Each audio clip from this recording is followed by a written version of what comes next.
friends, welcome back to Three Barrow Farm and a very wet morning. I'm out here in between showers of rain to plant some seedlings that will hopefully withstand the very strong winds that we're expecting today. I'm going to be planting them and protecting them from the wind. I've taken down all of my netting because I don't want my netting to get disrupted by the wind or get torn or anything like that. So there's nothing else that I fear for except for these seedlings that I'm going to be planting in the ground. Because they're quite low to the ground though, and because there are lots of plants going to seed next to where I'm planting them, I feel like they're going to be protected. But I might put up a few things over them just to protect them. Not my netting, because I don't want my netting to get destroyed like I've just mentioned, but rather an old sheet or something.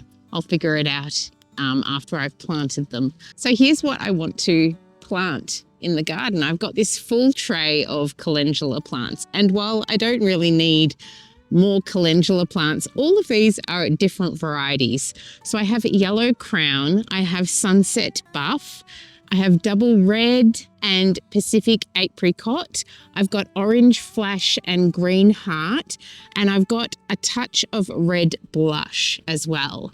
So I have got 7 different varieties here, and I'm going to plant them all in the same area. So we're just going to have a whole flush of different orange and red colors and yellow in the one patch. So they're going to go in, and then I'm going to get these beetroots in. So I've got beetroots and I've got a few fennels that are desperately needing to go in the ground as well. So I'm going to plant these, and I'm not too worried about these seedlings. I think they'll withstand the wind. As you can see, I've already had them outside and we've had a few windy days, and the fennels are blowing over because they're getting quite big, but also the beetroots are sort of blowing this way from yesterday's time outside. There was a little bit of a breeze. So I have bull's blood beetroots and Chiocca beetroots as well. This is how you spell that beetroot name. How did you get out, girly? Just got a dog come visit me, and I deliberately left them inside so I didn't have to focus on them and recording. Here's Aluna. Say hello to the people. All right, you stay close by. Stay close. Stay close. She's pretty good at staying when I ask her to. Whereas I hope Jackie doesn't come out because she's not. So behind me, I've done a huge amount of work in this garden here to prepare it for planting. So I've actually planted all my potatoes, or most of my potatoes, in this row here. And as you can see, I've started putting some mulch down over there, but I have not yet finished doing the mulch because I've actually run out of it. So I will have to go and get some more. But because it's raining at the moment and the weather is not as warm, I don't have to worry about evaporation so much. But it's looking much cleaner. I've taken out most of the things in this area that are going to seed, except for some kale that I'm still harvesting from. And you can see this post here, I'm stopping at this post because this is where my new garden beds are going to begin at. So I'm going to be beginning here and going back that way. And the beds might extend further that way, but we're waiting to put the irrigation in up over there with all the earthworks and all the construction that's going to be going on in our garden over spring and summer, and perhaps a little bit of autumn over this growing season. So I'm trying to keep this section free because eventually we will get the earthworks back and we will be putting paths through this section here. So there's a lot in the works, but what's growing here at the moment I can leave pretty much until well and truly into summer. So I'm still harvesting from items in this section here. But it feels really good to have planted my potatoes. I've also planted some bean seeds, some bush bean seeds in between the 2 rows of potatoes because they are complementary vegetables. And while the potatoes are doing most of the work under the soil, the beans are doing their most work above the soil. So I've got those in there. Fingers crossed they work. I've planted way too many bean seeds just in case some, slaters come along and eat some of the beans or the bean shoots. So we shall see how they go. It's very exciting. I have not had success with planting beans here, but then I haven't really sown bean seeds I did last year, but they were very old seed and they didn't work. They didn't really germinate. I think I had like 2 plants that maybe came up, but I'm not sure what happened to those 2 plants. But I haven't really planted beans before, so I'm excited to see how they go because I remember planting them the first few years we were here and I hadn't quite got the soil right too. But because we have quite dry summers at times, they didn't succeed in those first 2 years we moved here. But I have big plans to get more seeds into the trays this week. So I need to clear out these 2 trays that I have seedlings in. So let's go and plant them and hope that it doesn't rain while I'm doing so. And then I will be in and out of my garden today as long as that wind stays away, hopefully for a bit longer. I will try and get out here and get more things planted and more prepping done. But it's a bit hard in the wet weather to do weeding and such because the soil just grips to the roots when you're pulling them out. But I can do some cutting out of some things that have gone to seed, like the fennel that needs to really come out. However, it's not great when you get all wet. So we shall see how I go.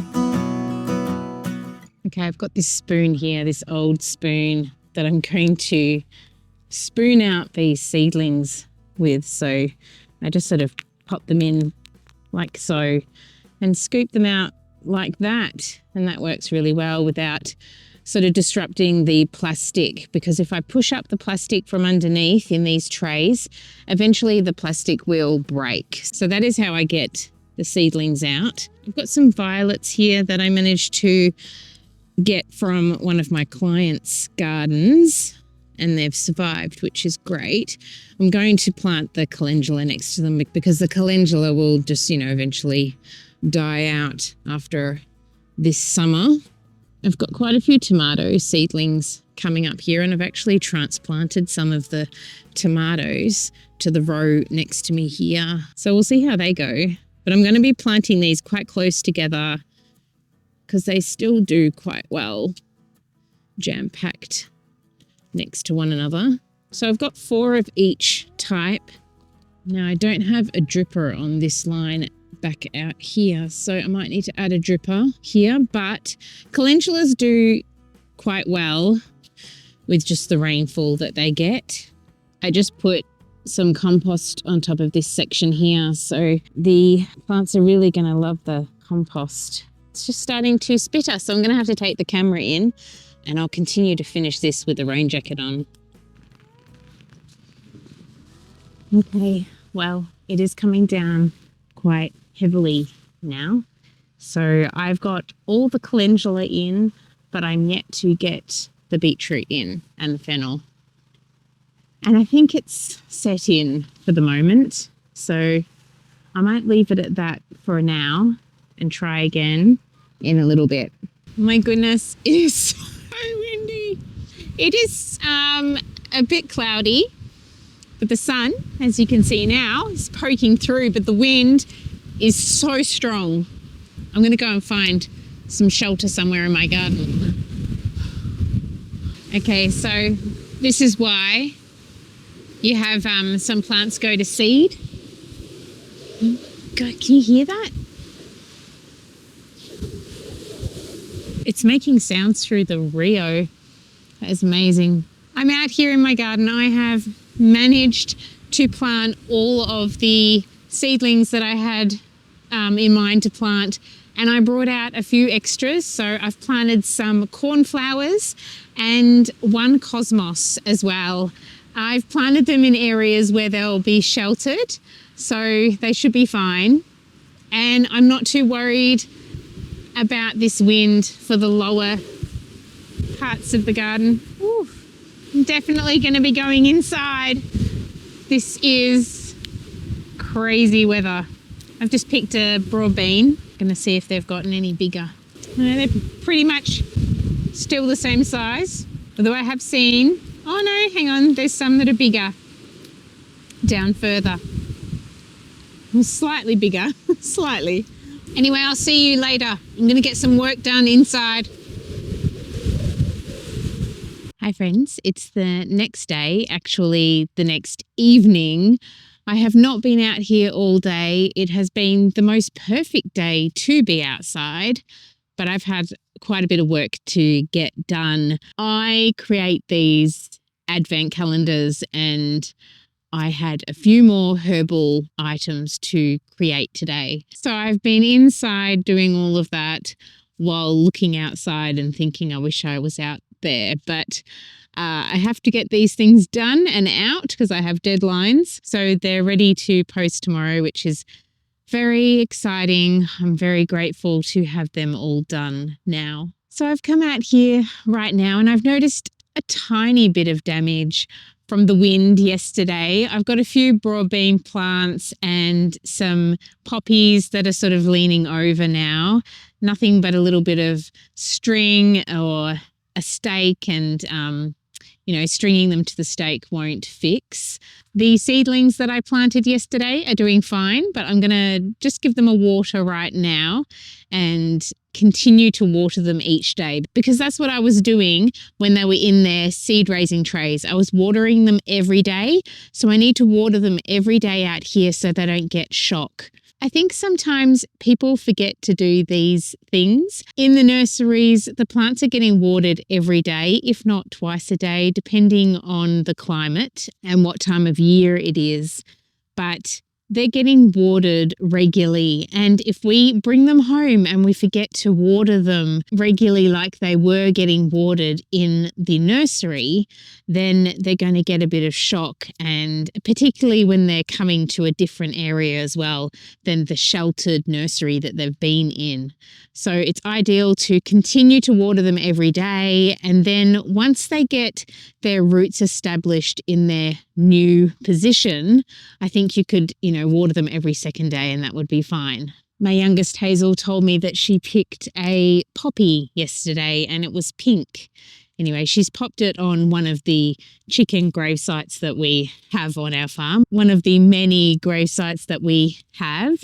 And I haven't gone over to see it, but I've had a red one pop up and a pink one. So that's exciting. I'm spotting little tomatoes coming up here and there around the garden. And I'm quite tempted this Saturday to plant out some of my tomatoes that I have inside. So I've started to harden them off, which is to bring them outside during the day and to get them used to being out here. But depending on what the weather is like tomorrow, I might bring them out, put them under some frost cloth and keep them outside and see how they go.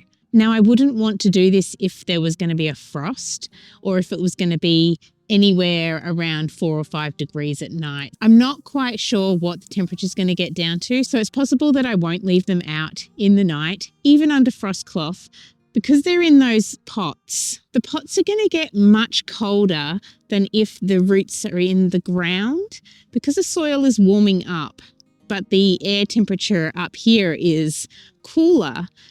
You're most likely to lose those plants. Even I have lost in the past years, I've lost some frost hardy, some winter vegetables that are sitting in their trays, just because those trays are very open to the elements. So you've got to keep that in mind. Now, I've just had a look at my app here, the weather app, and things are warming up at night. But Saturday night will be The lowest will be 3 degrees. So we're getting some rain on Sunday. It's going to rain all day Sunday. So that's why I was kind of keen to get some more seedlings out into the garden. So if it's 3 degrees here at night, I know that there's going to be a frost, because most likely when it's 3 degrees, it is actually closer to 0 here. So most of the nights coming up are 4, 5, 7 degrees, and that's getting slightly warmer. And because the tomato seedlings that are coming up in my bed are surviving through these cold nights, I'm going to give some of my plants inside a go. So I'm going to be setting up a frost cloth on this Rio here where I'm going to be putting the tomatoes, and I will talk to you about planting tomatoes in my next video that I film over the weekend. I hope that your garden survived that very windy weather we had yesterday here in Victoria, and that things are growing well for you. I planted a whole heap of seed last night. I'm very excited. I've got more zucchinis, more watermelons, more cucumbers, tomatoes, capsicums, because my capsicum seeds didn't really work. I've got some more eggplants going, but I have got some eggplant seedlings already growing as well. I've planted cucamelons. I've planted lots of different things, lots of things that I showed you in my last video that I got from the seed collection. And some of you reported to me that the seed collection is actually changing their packaging. They're going to be changing it to recyclable packaging instead of the plastic bags. So that's exciting. I look forward to making my next order in autumn and hopefully receiving my seeds in paper packaging. I'm going to head off inside and finish my work that I have to get done this evening to be able to post everything out tomorrow. If you are interested in some of my herbal products that I make from the plants that grow in my garden, I will put a link below to my shop if you're interested in any herbal balms or herbal offerings I have there. Thank you so much for watching, my friends. It's always wonderful to hear from you. So please do comment down below, and I will see you again very soon.